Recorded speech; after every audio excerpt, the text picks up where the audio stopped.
Yo, salut tout le monde, à CJC. Donc aujourd'hui, on va se faire un petit FPS de merde. Marine Sharpshooter 4 ou Marine Sharpshooter 4 avec l'accent anglais, enfin américain plutôt.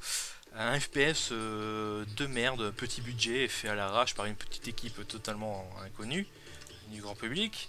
On va faire la 10e et dernière mission, il n'y a que 10 missions. Et j'ai dû mettre 3 heures, 4 heures pour finir le jeu en difficulté normale. Donc c'est pas exceptionnel. Là on a l'écran de sélection des armes. Les armes sont bien modélisées, ce qui est assez bizarre pour un jeu pareil. Les armes sont bien modélisées, elles ont des bruitages assez corrects on va dire, et c'est à peu près tout quoi. Et la musique du jeu qui est assez sympathique, c'est les seuls points positifs du jeu. Et tout le reste c'est vraiment de la dope. On va prendre cette arme là, l'arme de base. On va plutôt prendre voilà le M4-203, hop, accepter. Les chargements sont assez rapides, même très rapides. Le jeu utilise, comme vous le voyez en ce moment même, pardon, un moteur graphique vraiment à la ramasse. Les graphismes tout pourris, les textures tout pourries. Il n'y a pas d'intelligence artificielle. Le jeu est ultra scripté, ultra linéaire. Les ennemis n'ont pas d'intelligence artificielle, mais de tension. Mais ils savent bien tirer. Ce qui est assez bizarre, c'est que ils sont vraiment nuls, mais ils savent tirer, et parfois de très très loin. Ils arrivent à vous aligner de très très loin, donc c'est assez bizarre. Et bien sûr, quand on tire une deuxième fois sur les ennemis, ils disparaissent comme ça. C'est assez bizarroïde, mais bon. Enfin, quand on tue nos ennemis, au moins, il y a un peu de ragdoll.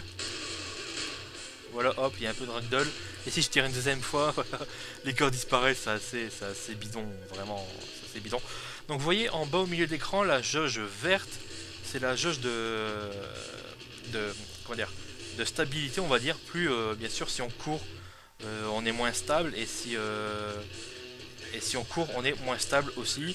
La jauge en dessous, la jauge bleu grise, c'est la jauge de, en fait c'est notre souffle.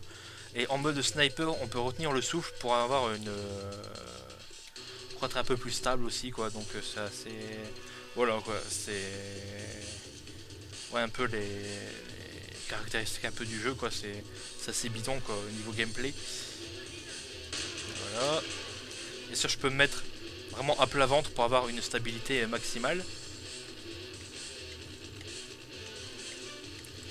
Là vous voyez l'ennemi, il me voit pas, de tension. Vraiment n'importe quoi. Voilà, hop j'avance.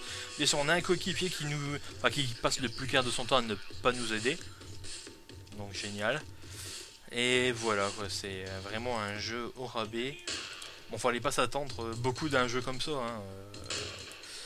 Mais bon, voilà. Alors tous les niveaux se ressemblent, hein. Tous les niveaux sont à peu près comme ça. C'est vraiment ultra scripté, ultra linéaire. Il y a vraiment aucune originalité ce jeu, mais alors aucune. Et voilà quoi, c'est vraiment pitoyable. Ça, ce sont les caisses de munitions qui sont assez énormes pour qu'on puisse ne pas passer à côté. Il y a des medikits, hop, un peu partout dans le jeu, pas de problème. Je vais prendre l'arme de secondaire, tiens. Mais avec les